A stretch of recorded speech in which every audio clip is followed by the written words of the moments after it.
برائے خوشنودی شاہ نجف بلند ترین صلوات اللہم صلی علی محمد و آل محمد، برائے خوشنودی شہزادی مخدومہ عالمیان حضرت خیر النساء راضیہ و مرضیہ صدیقۃ الطاہرہ پر بلند ترین صلوات،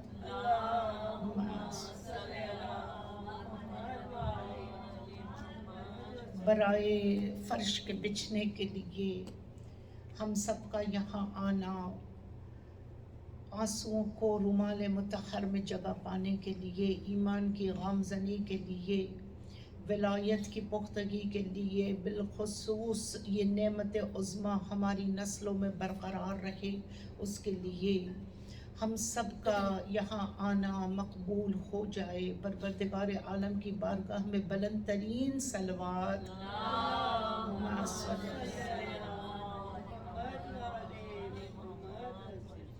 برائے ظہور حضرت حجت و قائم آل محمد امام عصر و زمان کے فرج میں تعجیل کے لیے اور فرج میں سہل و آسانی کے لیے بلند ترین صلوات،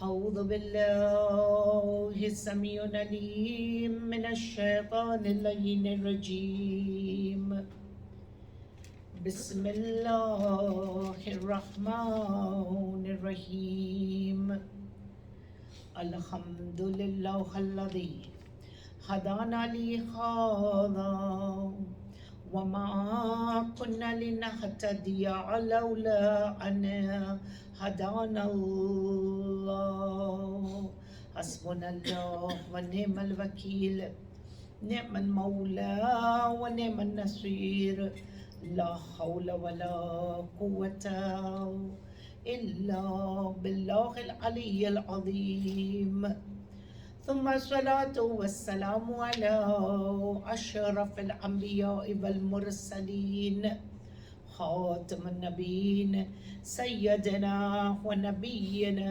وشافي ذنوبنا مولانا أبو القاسم محمد صلى على وآلہ الطیبین الطاہرین المعصومین المظلومین، ولعنۃ اللہ علی اعدائہم اجمعین من الاولین والآخرین حاذ الیوم الی یوم الدین، الحمدللہ الذی جعلنا من المتمسکین بولایت امیر المؤمنین والائمۃ من بعد اثنا عشر، صلوات پڑھے محمد صلی اللہ، دعا کریں، اللہم اجل فرجہم وسہل مخرجہم وقرب زمانہم واہلک اعداءہم وکثرت انصارہم واعوانک، اللہم انفعنا بحبی وشرنا فی زمرتی وتحت لواء الحمد، آمین یا رب العالمین، صلوات پڑھیں محمد وعلی صلی علی محمد وعلی محمد وعجل فرج۔ تمام تعریف اس رب کے لیے سزاوار جس نے قرآن مجید کی ہدایت یافتہ آیت میں کہا، اما بعد سیعلم الذین ظلموا ای منقلب ینقلبون، ہر ظلم کرنے والا وہ دیکھے گا کہ وہ کس قدر پلٹایا جاتا ہے۔ آیت قرآنی اور حقیقت اللہ نے یہ بیان کی کہ اللہ کو ظلم پسند نہیں ہے اور وہ ظالم کو یقیناً اپنے اس مقام پر پہنچاتا ہے، پہلے دنیا میں بھی پہنچاتا ہے اور آخرت میں حساب و کتاب کی منزل پر بھی پہنچاتا ہے۔ ہم نے اور آپ نے کل پہلا مختار نامہ اور اس کا پہلا پڑاؤ کہ کس طرح زیرخ اور کس طرح رسول اور آل رسول نے حضرت مختار کی تعریف کی، وہاں تک پہنچے تھے ہم کہ حضرت مسلم کو شہید کر دیا گیا، سفیر حسین مارا گیا، اور سفیر حسین نے خط بھیج دیے ہیں اور 18,000 خطوں پر جمع ہونے والے کوفیوں نے دستخط کی ہے. اور اب سوال یہ ہے کہ پروردگار عالم نے ایک سلوات پڑھے محمد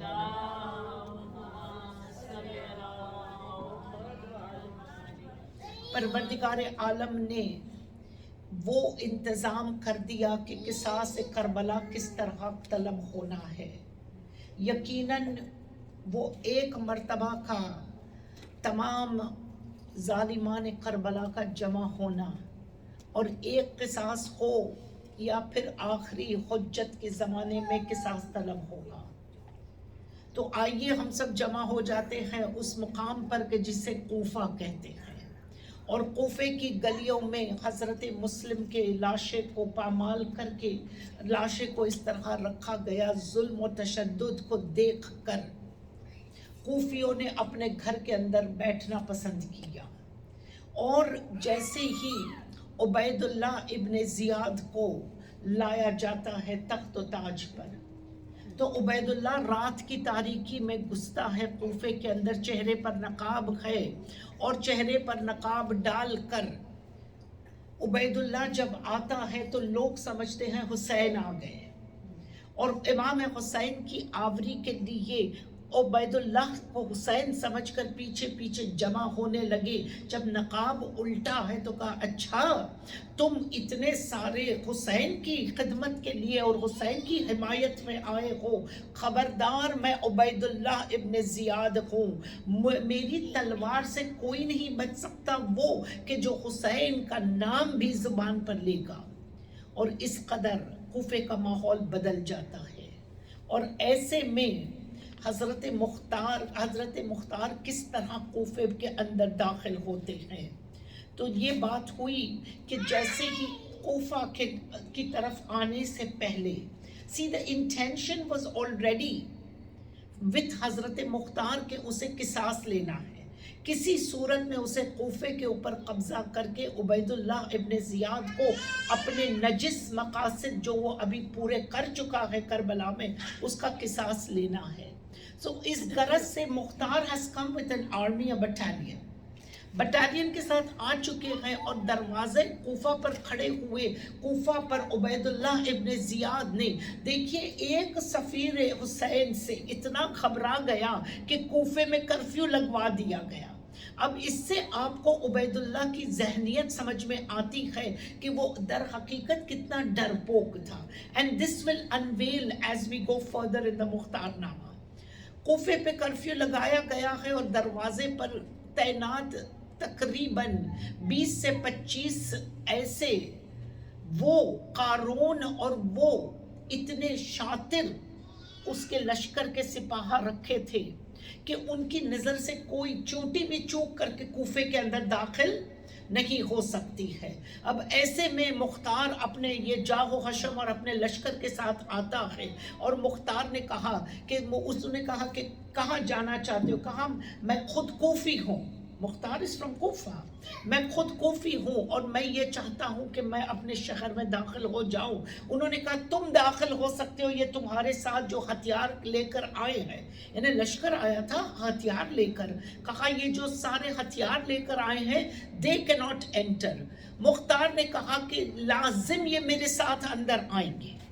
اب دیکھیے ڈائریکٹ ڈیفائنس، یہ ڈیفائنس نیگیٹو نہیں ہے، یہ ڈیفائنس، یہ اسے شجاعت کہتے ہیں.